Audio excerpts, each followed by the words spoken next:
नमस्कार मित्रांनो. नवी मुंबईत मेट्रो रेल, बस रॅपिड ट्रान्झिट सिस्टीम आणि एक हायब्रिड मेट्रो नियो उभारण्याचे सध्या सिडकोच्या विचाराधीन आहे.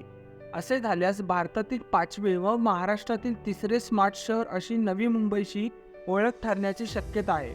त्यामुळे या प्रकल्पाबद्दलची संपूर्ण माहिती व ही कोणत्या कोणत्या रूट्सने जाणार आहे हे पाहण्यासाठी व्हिडिओ शेवटपर्यंत पहा व जर तुम्ही चॅनलवर नवीन असाल तर चॅनलला सबस्क्राईब करायला विसरू नका. मेट्रो नियो 2.0 साठी तपशीलवार प्रकल्प अहवाल तयार करण्यासाठी सिडकोने अर्बन मास ट्रान्झिट कंपनीची नियुक्ती केली आहे. आत्तापर्यंत UMTCने प्रवास मागणी मॉडेल, संरेखन आणि स्टेशन स्थाने सादर केली आहेत. DPRचा मसुदा तयार झाला असून येत्या काही महिन्यात निविदा प्रक्रिया सुरू करण्याची शक्यता आहे. भारतातील इतर शहरे जिथे ही सिस्टीम प्रस्तावित करण्यात आली आहेत ती म्हणजे नागपूर, नाशिक, वारंगळ, दिल्ली आणि जयपूर. मेट्रो नियो 2.0 एक रबर टायर द्विसंख्याकित इलेक्ट्रिक ट्रॉली बस आहे जी ओव्हरहेड ट्रॅक्शन सिस्टीमद्वारे चालवली जाते.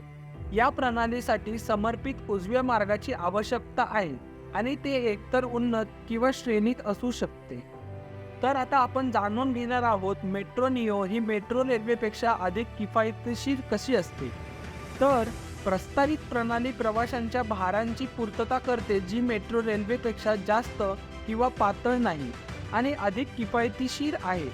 15,000 पेक्षा जास्त पीक अवर पीक डायरेक्शन ट्रॅफिक म्हणजेच PHPDT साठी मेट्रो रेल्वे किफायतशीर आहे. जर बस ट्रान्झिट सिस्टीम 5,000 PHPDT पर्यंत पोहोचते. रेल्वे आधारित ट्राम प्रणाली 15,000 PHPDT पर्यंत रहदारी आवश्यकता पूर्ण करते. म्हणून मेट्रो नियो शहरे आणि कॉरिडॉरसाठी प्रस्तावित केले गेले आहे जेथे PHPDT सुमारे 8,000 आहे आणि 10,000 पर्यंत वाढवता येऊ शकते. तर मित्रांनो, नवी मुंबईमध्ये धावणाऱ्या या मेट्रो नियोबद्दल तुमचे काय विचार आहेत कमेंट सेक्शनमध्ये सांगायला विसरू नका.